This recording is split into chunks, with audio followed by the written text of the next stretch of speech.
What's up, everybody? In this video, I'm going to show you exactly how to stop doing stuff by thinking more and winning more often. And so if you don't know who I am, my name is Adam Taylor, and here at Nomadic Closer, we run a done-for-you sales growth firm in which we specialize in taking sales teams and companies from anywhere between $100,000 to $200,000 per month to $1 million a month and beyond, completely hands-off and done for you so that you don't have to deal with the nitty-gritty and day-to-day of sales management leadership, which we absolutely love. And so in this video, what I'm going to share with you is a revelation, a lesson that I've had this year in the last 6 months on how to stop doing stuff. And so as a little preface to this is mainly for you guys out there, all of you sales reps, closers, sales managers, business owners, especially for you guys, because us men do. Women talk, men do. This is our nature.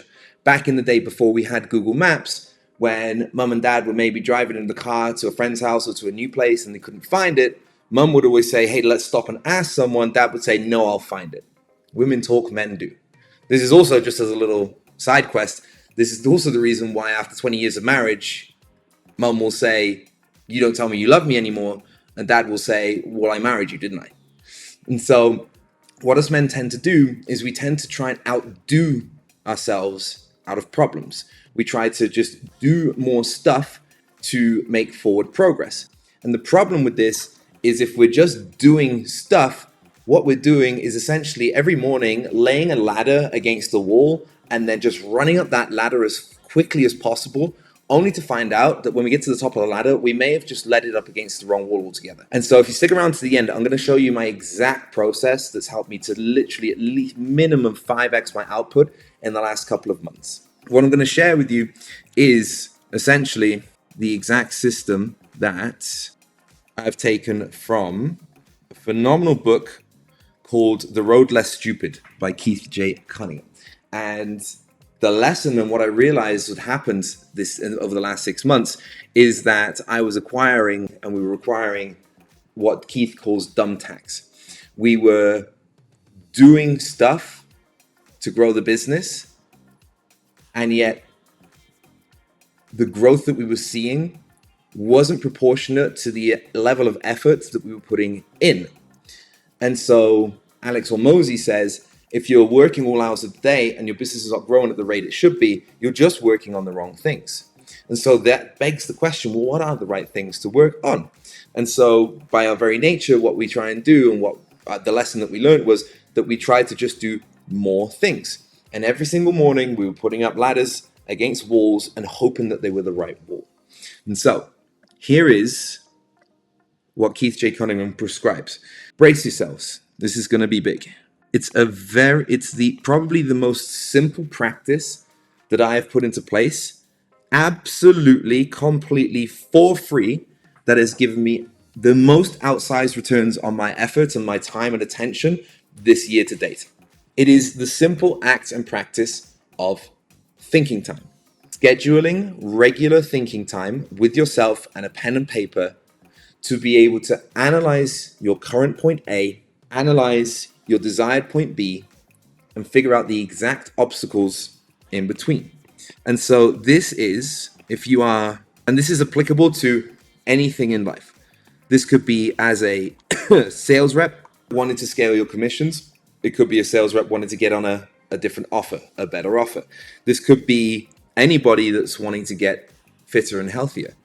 This could be a sales manager or team leader that is looking to scale their team and is wondering why they're not being able to scale it. This could be a business owner looking for that next level.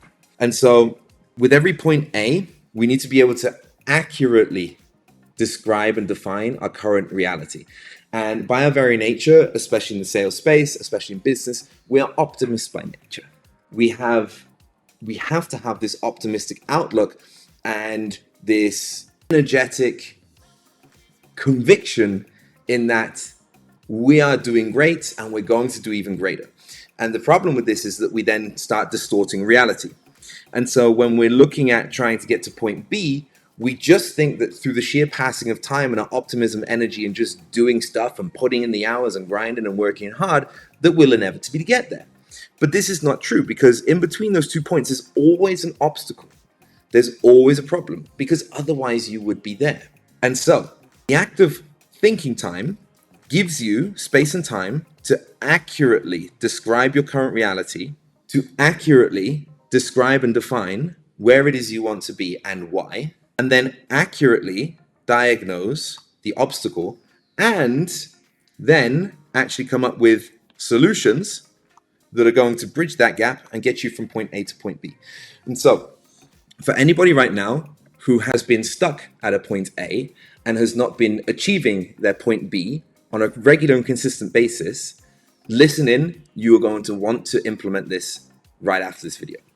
And so the way this works is incredibly simple.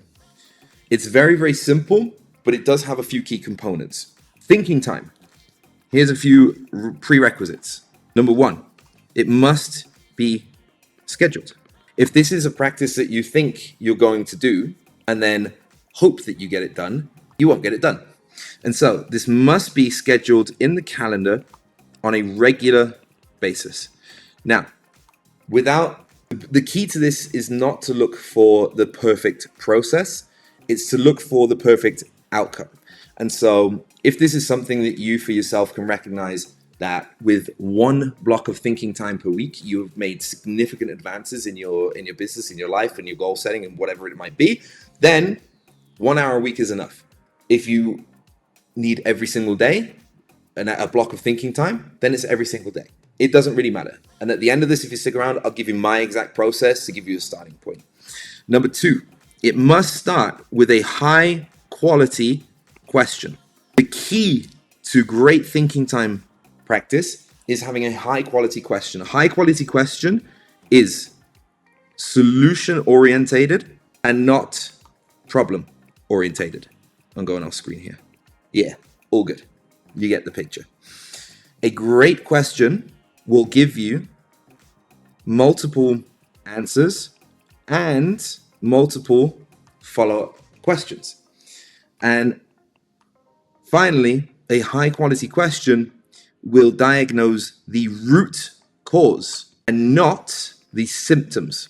And so this is so important that it's worth diving into.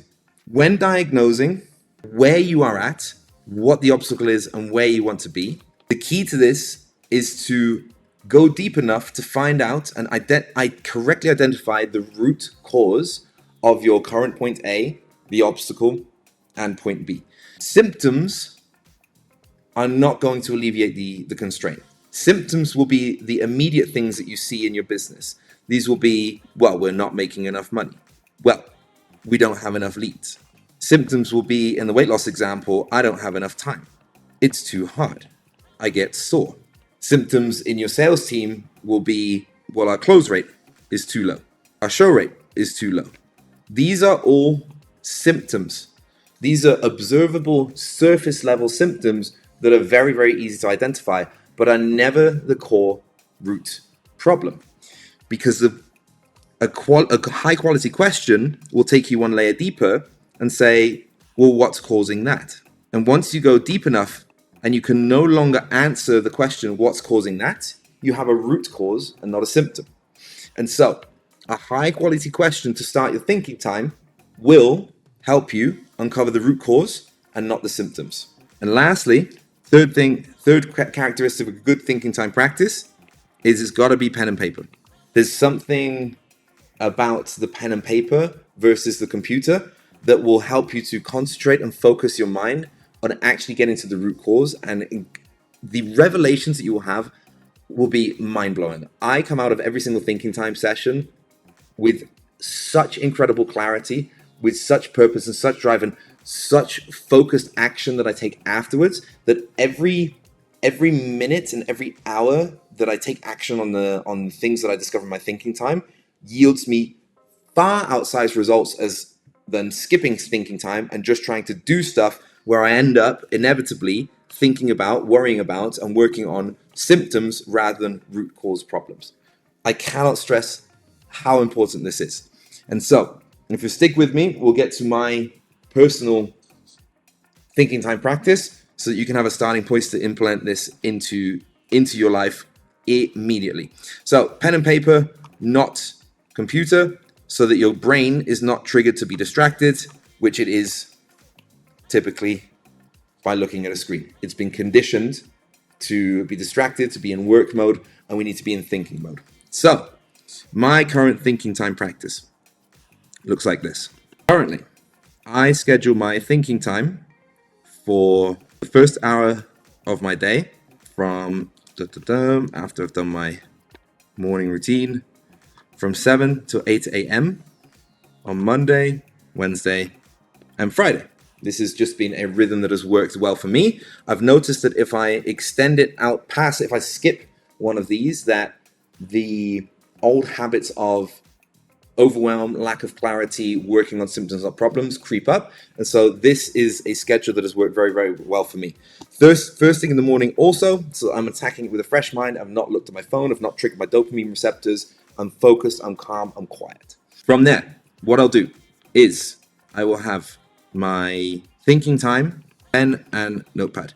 This has also trained my brain and triggered my brain to get into the flow state that I need to a lot quicker, because these are only used for thinking time. And so it immediately triggers my brain to say, this is where we now think and we solve problems. It's the same feeling that you get, or the same difference when you try to work out from home and you work out at a gym. The pure act of getting your bag together, going to the gym, walking through the doors, hearing the noise, seeing the colors and the machines triggers your brain into a state of, it's time to work out. When we try and work out at home, it's very easy to procrastinate on. We typically don't get as good a workout. It's harder for us to warm up because our body and our brain is just saying to ourselves, hey, this is rest place, or this is workplace. This is not sport place. And so this has served me very, very well. It's a small detail, but I'm going to give you the whole breakdown, and you can go away and find the practice that works for you to get the outcome that you're looking to get. From there, what I will do is I will scratch what itches, I will grab some water, I will set up my desk, screen is off, pen and paper, I'll sit down and I will set a timer for 45 minutes, and I use a Pomodoro timer app on my phone that goes off at 45 minutes and then after 15 minutes. So I've blocked off exactly 60 minutes. I've got 45 minutes for thinking, 15 minutes, I'll show you what for in a second. So from there, what I do is before I start, I will look back. Of course, when the first time you do this, I'll give you a couple of questions to maybe start with, but I will look back over past questions, or I may even already have a question ready, which is solution orientated, is able to give me multiple different answers and follow-up questions, and is focused on getting to the root cause of the problem that I'm looking for. And so I'll give you an example of this. Why aren't we making enough money is a terrible question. It's focused on a problem, it is focused on surface level, and it's not really going to go anywhere. And so a better question would be, how can I make an extra X amount of dollars in the next X time, given the resources that I have? And so this question is focused on solution. It's going to give me follow-up questions. Well, what are the resources that I do have available to me? And it's also going to get to the root cause of things, because if I just throw out the first idea, I'm going to have to analyze it and really break it down to make sure that it's the right idea to get me the result that I want. So it's going to take me deeper than just surface level. So this would be a great question to start with. Then from there, I start my timer. I write the question at the top of the page, and underneath, I write a bullet point. And then I just start writing. I just start writing on exactly what comes up with me. And so I'll write. As soon as I stop writing, I give it a full stop, and then I immediately write the next bullet point, which triggers my brain to say, there's more, keep going. And so every time I might write a couple of sentences, boom, boom, boom, boom, boom. Once I finish, boom, I'll immediately write a next bullet point. And I will do this for 45 minutes. And my goal is to go as deep as I can to get to the last, what's causing that? What is the roadblock? What is the obstacle? What is the opportunity? What is my exact point A? What is my desired point B? with accuracy what is the actual obstacle, the root cause problem in the way, and what are the actual, and this is the beauty of having this amount of time on it, is that you actually get time to go deep into solutions. And so at the end of this, the last 15 minutes, I will read back everything that I've written, and then I will summarize. Then I will open up a Google Docs for safekeeping, and I'll write the date. I'll write my starting question for documentation purposes, and this is just a running Google Docs. I'll write other questions that came up along the way. Then I'll write my biggest takeaway after having read back my notes. You will be astounded at some of the revelations and takeaways you get from this. And then I'll write down other stuff, because as you go along, sometimes your brain suddenly goes, "Ooh," and it has an idea it's a complete tangent. It's not relevant to what you were actually doing, but it's gold.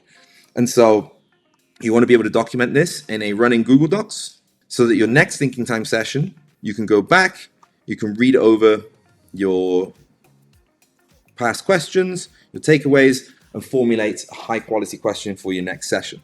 These biggest takeaways, I missed one point. I missed an important point. Action items. These levels of revelations without actually doing anything about it is an absolute and complete and utter waste of time. And so I will document the action items. They go into my to-do list, they get prioritized, and then I start working on them. And so, in summary, the way to win more by doing less is to think more.